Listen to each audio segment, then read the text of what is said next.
So that's about secrecy.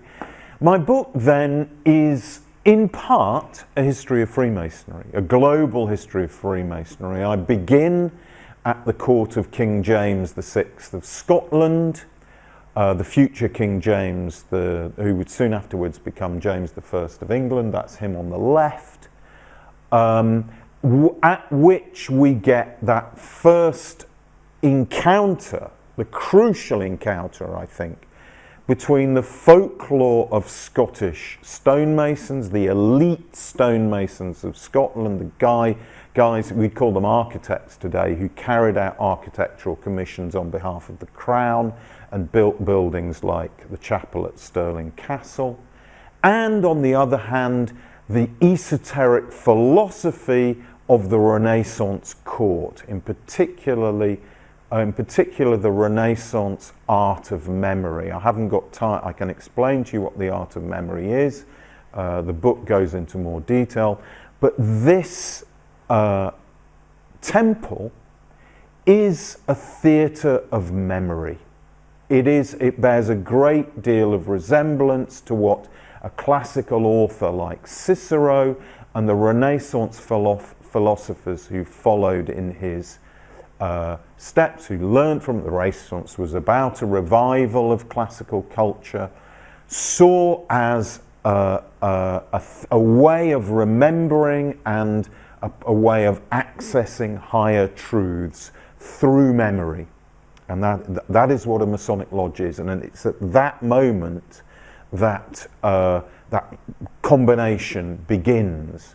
So from that first spark, I follow the history of Freemasonry itself in all its different varieties, because of course very soon after the creation of Freemasonry you get a kind of loss of control of the brand, to put it in commercial terms, and all sorts of different branches. There are fissures and disagreements as it spreads around the world, to the point where, you know, there is no single Masonic authority. There's no Pope of Freemasonry whose authority sketches around the world, and disputes within Freemasonry are physiological. They're part of the history of Freemasonry, as is also that constant creativity in creating new rituals, new degrees, new branches.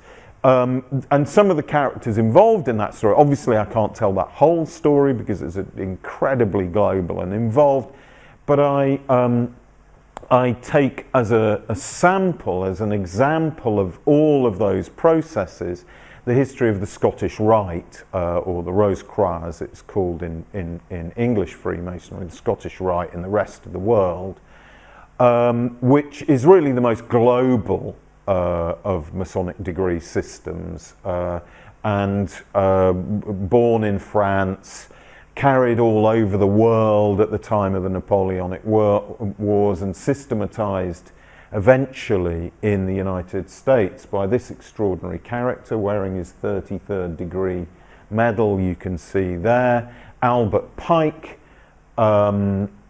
really founder of the Scottish Rite in its modern form in the United States, Confederate general, white supremacist and racist. And he has a remarkable story, and there are lots of stories attached to the Scottish Rite. So that by way of a sample of Masonic history. But the story is not just about Freemasonry in however narrow a sense, narrow, broader sense we might want to define it. Because I firmly believe that Freemasonry is one of the most contagious ideas in the modern world. In a way, Freemasonry is rather like cricket or football or rugby or golf. It's a great example of British soft power, something that we have exported to the rest of the world, and which has adopted all kinds of different forms across the world. Many of which, this is a famous mural from the 1730s, which depicts the early, we're within whatever it is, 13 years of the publication of the constitutions of Freemasonry, and this already has lodges all over the world. Within that time span, we had lodges in the Caribbean, in what would become the United States, in India, all over Europe, in Turkey, in Syria. An idea that had found its moment in the early 18th century, that travelled the world on the currents of commerce and empire, and span well out of control of the Grand Lodge.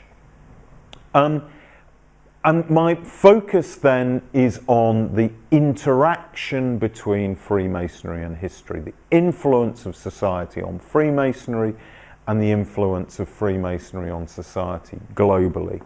Let me try and to that end in this book, I try to pick out stories, moments from different periods in history that illustrate some of the major currents of this extraordinary, diffuse and far-reaching story about the interface between Freemasonry and society.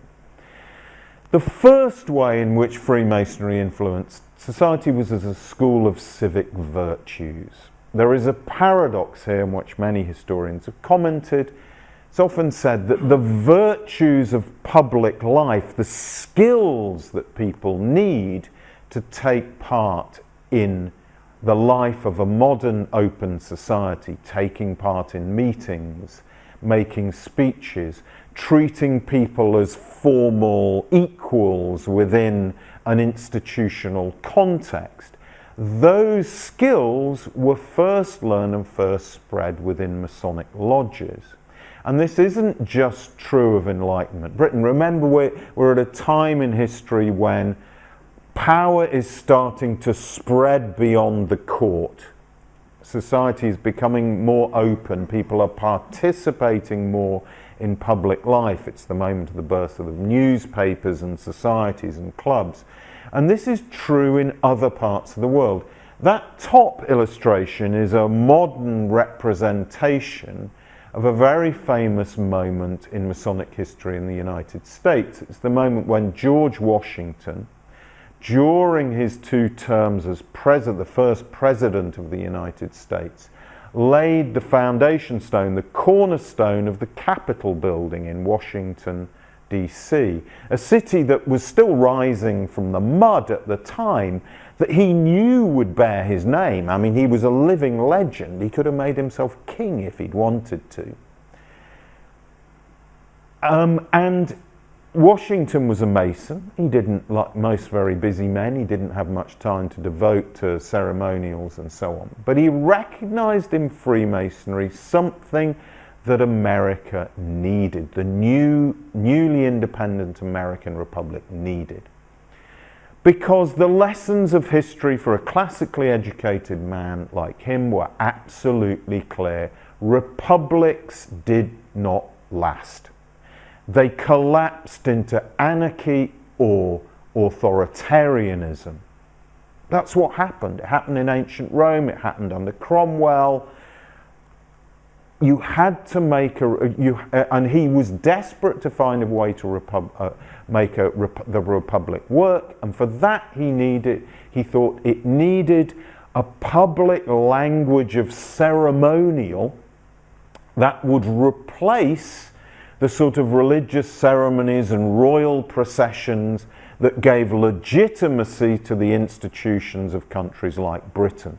That established that link between God and the crown and all of the institutions of the country. So he lighted upon Freemasonry as a public language of ceremonial in the new United States. Why Freemasonry? Well, he was well aware that Freemasonry's founding values were those Enlightenment values of religious tolerance, cosmopolitanism, formal equality between brothers, universal brotherhoods, and those were the values that American society was proclaiming as its own. A society built by religious dissidents, people who'd left Europe to escape the climate of religious intolerance, and Freemasonry's non-denominational approach to a sense of the sacred was perfectly adapted for the laying of foundation stones. And when this episode was reported in the newspapers, it triggered a whole wave of foundation stone layings and so on. And so many American buildings, for that reason, the Statue of Liberty, you name it, have been, it's as if the Freemasons were brought on every time America wanted to speak to posterity.